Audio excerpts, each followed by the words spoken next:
Erode V.O.C.. Park அருகே சரக்கு வாகனத்தில் கழுத்தை அறுத்து கொலை செய்யப்பட்ட நிலையில் வாலிபரின் சடலம் மீட்கப்பட்ட சம்பவம் பெரும் பரபரப்பை ஏற்படுத்தியுள்ளது. ஈரோடு வ.உ.சி. பூங்கா பெரிய காய்கறி மார்க்கெட்டுக்கு நாள் ஒன்றுக்கு 100க்கும் மேற்பட்ட வாகனங்கள் லோடுகளை ஏற்றி இறக்கி செல்வது வழக்கம். இந்த வாகனங்களில் வருபவர்கள் லோடு இறக்கிவிட்டு மார்க்கெட் பகுதியிலேயே உறங்குவது வழக்கம். அந்த வகையில் கர்நாடக மாநிலம் சாம்ராஜ் நகரில் இருந்து ஒரு சிறிய ரக சரக்கு வாகனம் லோடு ஏற்றி வந்து மார்க்கெட்டில் இறக்கிவிட்டு ஓட்டுநர் மனோஜ் என்பவர் வாகனத்தின் முன்புறம் தூங்கியுள்ளார். அப்போது அந்த வழியாக சென்ற பெண் ஒருவர் மனோஜை எழுப்பி வாகனத்தின் பின்பகுதியில் ஒருவர் இறந்து கிடப்பதாக கூறியுள்ளார். இதை கேட்டு அதிர்ச்சி அடைந்த மனோஜ் பின்னால் சென்று பார்த்தபோது 35 வயது மதிக்கத்தக்க ஆண் ஒருவர் கழுத்து அறுக்கப்பட்ட நிலையில் இரத்த வெள்ளத்தில் இறந்து கிடந்தார். இதனை பார்த்து அதிர்ச்சியடைந்த அவர் இது குறித்து ஈரோடு வடக்கு காவல் நிலைய போலீசாருக்கு தகவல் தெரிவித்துள்ளார். சம்பவ இடத்திற்கு விரைந்து வந்த போலீசார் இறந்து கிடந்த நபரின் சடலத்தை மீட்டு பிரேத பரிசோதனைக்காக மருத்துவமனைக்கு அனுப்பி வைத்தனர். இந்நிலையில் கழுத்து அறுக்கப்பட்ட நிலையில் கொலை செய்து கிடந்த நபர் யார், எந்த ஊரை சேர்ந்தவர் என காவல்துறையினர் வழக்கு பதிந்து தீவிர விசாரணை மேற்கொண்டு வருகின்றனர். இதனால் அப்பகுதியில்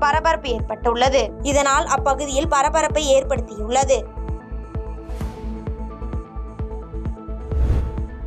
திருவெற்றியூரில் தனியார் பள்ளி ஒன்றில் சக மாணவியின் புகைப்படத்தை மார்பிங் செய்த 3 மாணவர்கள் மீதும் நடவடிக்கை எடுக்காத பள்ளி நிர்வாகம் மீதும் போலீசார் போக்சோ சட்டத்தின் கீழ் வழக்கு பதிவு செய்தனர். சென்னை திருவெற்றியூர் அனைத்து மகளிர் காவல் நிலையத்தில் பள்ளி மாணவியின் புகைப்படம் ஆபாசமாக சித்தரிக்கப்படுவதாக வந்த புகாரின் பேரில் நடைபெற்ற விசாரணையில் மாணவியின் புகைப்படத்தை மார்பிங் செய்தது சக மாணவர்கள் என தெரிய வந்துள்ளது.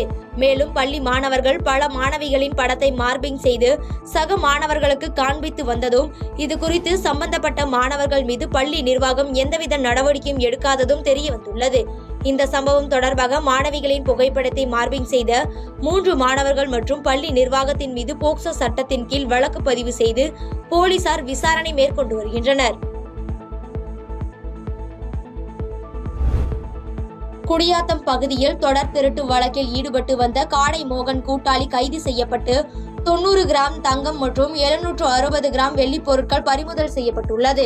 வேலூர் மாவட்டம் குடியாத்தம் மற்றும் அதன் சுற்றுவட்டார பகுதிகளில் தொடர் திருட்டு சம்பவத்தில் ஈடுபட்டு வந்த காடை மோகன் என்ற நபர் கடந்த 14ஆம் தேதி கைது செய்யப்பட்டு அவரிடம் இருந்த 56 கிராம் தங்கம், 500 கிராம் வெள்ளி மற்றும் ஒரு இருசக்கர வாகனம் பறிமுதல் செய்யப்பட்டது.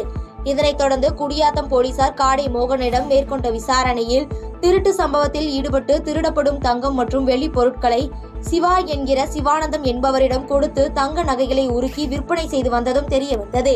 இந்நிலையில் தலைமறைவாக இருந்த சிவா என்கிற சிவானந்தத்தை தனிப்படை போலீசார் தேடி வந்த நிலையில் குடியாத்தம் சித்தூர் கேட் பகுதியில் நின்றிருந்த சிவானந்தத்தை பிடித்து விசாரணை மேற்கொண்டதில் குற்றச்சம்பவத்தை ஒப்புக்கொண்டுள்ளார்.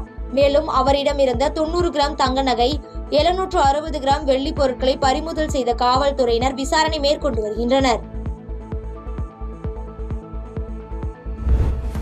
கோவில்பட்டியில் 6.5 கிலோ கஞ்சா பறிமுதல் செய்யப்பட்டு இளைஞர்கள் 4 பேரை கைது செய்து அவர்களிடம் இருந்து 24,000 ரூபாய் பணம் மற்றும் வாகனம் பறிமுதல் செய்து போலீசார் விசாரணை மேற்கொண்டு வருகின்றனர். தூத்துக்குடி மாவட்டம் கோவில்பட்டி சாத்தூர் தேசிய நெடுஞ்சாலையில் தனிப்பிரிவு உதவி ஆய்வாளர் தலைமையிலான காவலர்கள் இரவு நேர ரோந்து பணியில் ஈடுபட்டு இருந்தனர். அப்போது அந்த பகுதியில் இளைஞர் ஒருவர் கஞ்சா புகைத்துக் கொண்டிருப்பதை பார்த்து அவரை பிடித்து விசாரணை மேற்கொண்டுள்ளனர். விசாரணையில் கோவில்பட்டி ஸ்ரீனிவாசா நகர் பகுதியைச் சேர்ந்த பாலாஜி மற்றும் காளீஸ்வரன் ஆகியோர் கஞ்சாவை விற்பனை செய்வதாக கூறியுள்ளார். இதனையடுத்து அந்த நபர்களின் வீடுகளை சோதனை செய்தபோது கஞ்சா இருப்பது தெரிய வந்தது.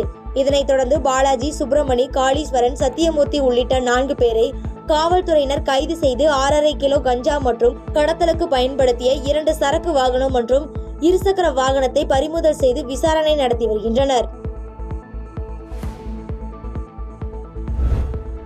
விழுப்புரம் மாவட்டம் மேல்மலையனூரில் நகை கடையில் நூதன முறையில் நகை திருடிய 3 பெண்கள் கைது செய்யப்பட்டுள்ளனர். விழுப்புரம் மாவட்டம் மேல்மலையனூரில் பிரபல நகைக்கடை ஒன்று உள்ளது. இந்த நகைக்கடைக்கு 3 பெண்கள் நகை வாங்குவது போல் கடைக்குள் சென்றுள்ளனர். அப்பொழுது அவர்கள் கடை உரிமையாளரிடம் நகை மாடல்களை கேட்டுள்ளனர். அதன்படி அந்த பெண்கள் நகைகளை பார்ப்பது போல் நடித்து தங்களிடம் இருந்த போலி கம்மலை நகை அட்டையில் வைத்துவிட்டு தங்க கம்மலை எடுத்துக்கொண்டு கடையில் இருந்து தப்பிச் சென்றுள்ளனர். இதை கண்டு அதிர்ச்சி அடைந்த கடை உரிமையாளர் கூச்சலிட்டதில் அப்பகுதி பொதுமக்கள் உதவியுடன் 3 பெண்களையும் பிடித்து விசாரித்தனர். மேலும் சிசிடிவி கண்காணிப்பு கேமராவை ஆய்வு செய்த போது அவர்கள் நகை திருடியது தெரிய வந்தது. இதனைத் தொடர்ந்து போலீசாருக்கு தகவல் தெரிவிக்கப்பட்டு போலீசார் அவர்களிடம் மேற்கொண்ட விசாரணையில் நாமக்கல் மாவட்டம் குமாரபாளையத்தைச் சேர்ந்த சாந்தி, சத்யா, சுதா என்பது தெரியவந்தது. இதனைத் தொடர்ந்து 3 பேரையும் போலீசார் கைது செய்து சிறையில் அடைத்தனர். பட்டப்பகலில் ஆள் நடமாட்டம் உள்ள பகுதியில் திருட்டில் ஈடுபட்ட சம்பவம் அப்பகுதியில் பரபரப்பை ஏற்படுத்தியுள்ளது.